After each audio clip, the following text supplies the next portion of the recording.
morning, what to know as the government reopens. Jim, Winter Park, Florida, Republican. Good morning to you, Jim. Good morning, Greta.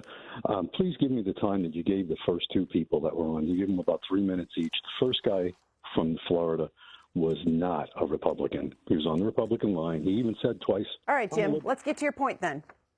Okay, so let's get to my point. My point is that we have the ACA is failing.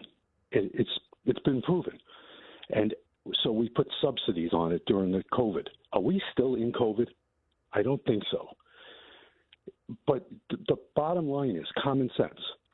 We want to put a subsidy that's paid by whom? The taxpayers. So everybody that's working, everybody that has any kind of income gets taxed, and that subsidy is then going to be paid for by that money. So every person that buys insurance, whether they're in a business or they're on the ACA, is paying for their insurance already, and then they're paying a subsidy to the government so that they can subsidize this program again. Common sense has to tell people that the government is screwing this whole thing up. Every time they turn around and put a subsidy on something, it's because the business is failing, and they aren't addressing the problem. The problem is that because the government's in the middle of this thing, the insurance companies know they can do whatever they want. Yeah. So, Jim, does the president resolve what you are outlining here? Does he resolve it with his proposal to send tax credits directly to consumers rather than the insurance companies?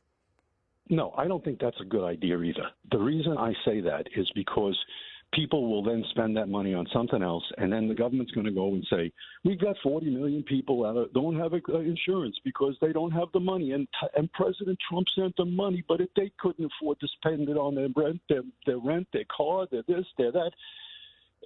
No. What we need to do is we need to get the government out of the insurance policy business.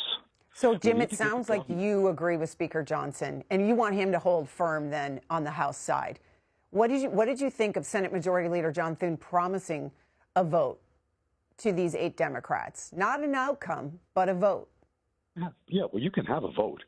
I mean, you can have a vote on anything. But the problem is that Trump was elected into being the president because of the policies that he put forth while he was campaigning, like getting rid of waste and abuse. Greta, there is nobody in this world that doesn't see waste and abuse, especially in the food business, in the SNAP cards. I'll give you for instance. I went to a store a couple of weeks ago. I was online in the express lane, and there was a woman in front of me that had a full cart of food. And when she got finished with them running the 50 or 60 items through the express lane that's supposed to have 10 items, she whipped out 2 or 3 SNAP cards to try and get one that would cover the total price on the food. And then what they had to do is they had to break it down because one SNAP card had enough money for this and one SNAP card had enough money for that. And then she walks out, and she's in like a designer jogging outfit, and she gets in a BMW X5. Now, I worked in the automotive industry my whole life. That BMW X5 is a $100,000 car.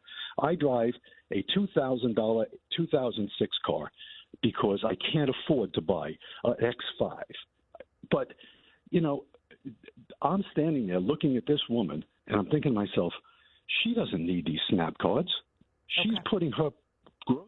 Understood. Jim there in Winter Park, Florida, Republican. We'll go to John, who's in St. Louis, Missouri.